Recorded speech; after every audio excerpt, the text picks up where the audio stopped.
नमस्कार दोस्तों, हमारे चैनल एवरीडे टेल्स में आपका स्वागत है। चलिए सुनते हैं आज की कहानी। देखो माधुरी, वकील तुम कोर्ट के अंदर हो, यहाँ घर पर नहीं। और आप भी जज कोर्ट के अंदर हैं, यहाँ घर पर नहीं। इस घर में मैं ही वकील हूँ और मैं ही जज। तुमसे तो बात करना ही बेकार है। इतने में उन दोनों का बेटा वरुण वहाँ पर आ जाता है। उन दोनों को लड़ाई करता देख चुपचाप सोफे पर बैठ जाता है।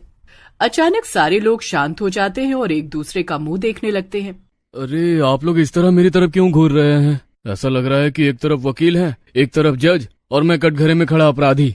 वरुण के इतना बोलते ही उसके माँ बाप जोर जोर से ठहाके लगाने लगते हैं। अरे बेटा, माँ तेरी वकील और पिता तुम्हारे जज। हम दोनों नॉर्मल बातें भी करेंगे तो तुझे लगेगा कि यहाँ पर सुप्रीम कोर्ट का पूरा माहौल बन चुका है। अरे मैं आप दोनों की जोर जोर से आवाजें सुनकर ही यहाँ आया हुआ था। मैंने सोचा आप दोनों की कोई बहस चल रही है। हाँ बेटा, बहस तो चल रही थी, और वो भी तेरी शादी को लेकर। वरुण, वो एक सीनियर वकील है ना, उनकी बेटी बहुत ज्यादा समझदार, बहुत ही ज्यादा मॉडर्न और पढ़ी लिखी है। अगर तू कहे तो मैं शादी की बात आगे बढ़ाऊं। इससे पहले कि वरुण इस बारे में कुछ बोल पाता, घर की डोरबेल बज गई। वरुण दरवाजा खोलता है तो देखता है कि खाना बनाने वाली सुलेखा आई हुई होती है। नमस्ते मालिक, नमस्ते मालकिन। आओ सुलेखा, आओ आओ, जल्दी से कुछ बना दो, हम लोगों को बहुत जोरों की भूख लगी है। जी मालकिन। इतना कहकर सुलेखा किचन की तरफ चली जाती है। माँ पिताजी, आप लोग बातें करो, मुझे जरा ऑफिस का काम करना है। मैं अपने कमरे में जाता हूँ। इतना कहकर वरुण अपने कमरे में चला जाता है। इस लड़के से जब भी शादी की बात करो, कोई न कोई बहाना बनाकर चला जाता है। सुलेखा खाना बना रही होती है कि तभी किचन में चुपके से वरुण आ जाता है। क्या बना रही है मेरी? धीरे बोलो वरना आपके माता पिता सुन लेंगे तो क्या सोचेंगे। अरे सोचने दो जो सोचना है। अब मैंने फैसला कर लिया है, मैं घर वालों को सारी सच्चाई बताने वाला हूँ, क्योंकि घर वाले मुझ पर शादी का प्रेशर दे रहे हैं। मुझे लगता है आपके माँ बाप आपकी शादी मेरे साथ नहीं होने देंगे।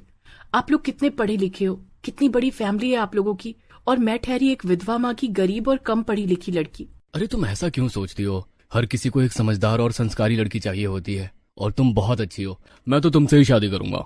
उन दोनों की ये बातें वरुण के माँ बाप चुपके से सुन रहे होते हैं, पर वहाँ पर कुछ नहीं बोलते। वो दोनों अपने कमरे में जाकर उस बारे में बात करते हैं। देख रहे हैं आप शहर के बहुत बड़े जज बनते हैं। कोई सुनेगा कि आपने अपने घर की नौकरानी को ही अपनी बहू बना लिया तो क्या सोचेंगे लोग? क्या सोचेंगे मतलब? अच्छा ही सोचेंगे। लोग सोचेंगे कि इतने बड़े जज होने के बावजूद एक साधारण सी लड़की को अपनी बहू बना ली। देखिए, मैं मानती हूँ कि सुलेखा एक अच्छी और सुलझी हुई लड़की है, लेकिन एक गंवार लड़की को हम लोग अपने घर की बहू कैसे बना सकते हैं?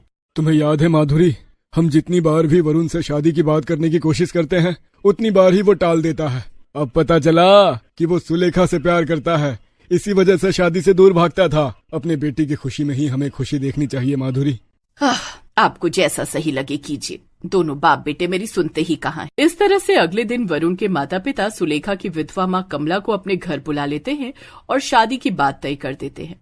देखिए, वरुण की पसंद के सामने हम कुछ नहीं कह सकते। आज तक हमने वरुण को हर वो चीज दी है जो उसे पसंद थी, तो शादी भी उसकी पसंद की होनी चाहिए।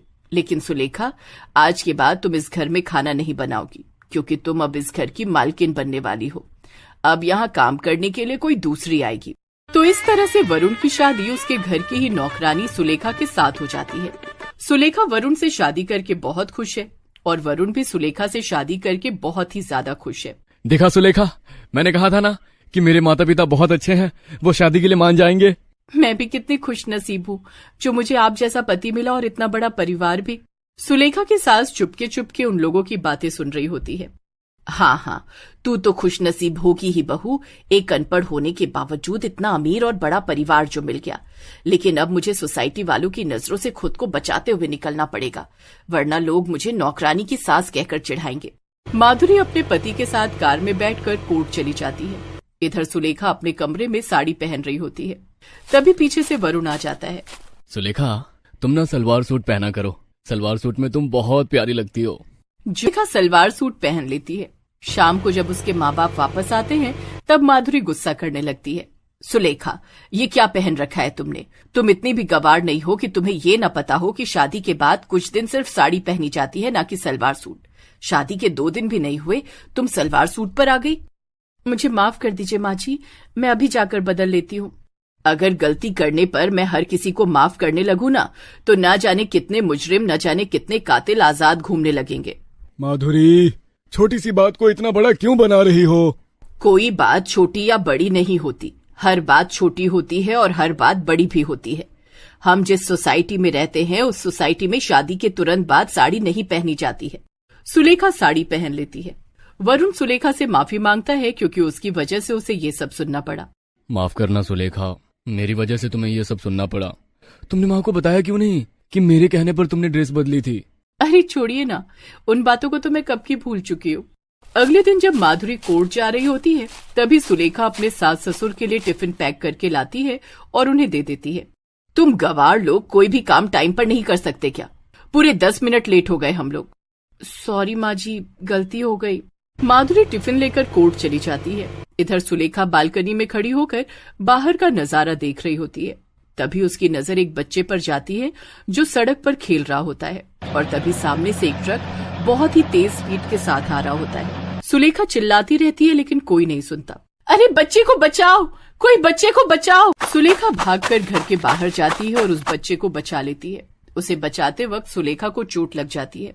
पूरा मोहल्ला घर के बाहर आ जाता है और जोर जोर से चिल्लाकर उस ट्रक वाले को रोकने की कोशिश करता है, पर वो नहीं रुकता और भाग जाता है। क्या बात है बिटिया रानी, तुम तो अपने सास ससुर से ज्यादा हिम्मत वाली निकली।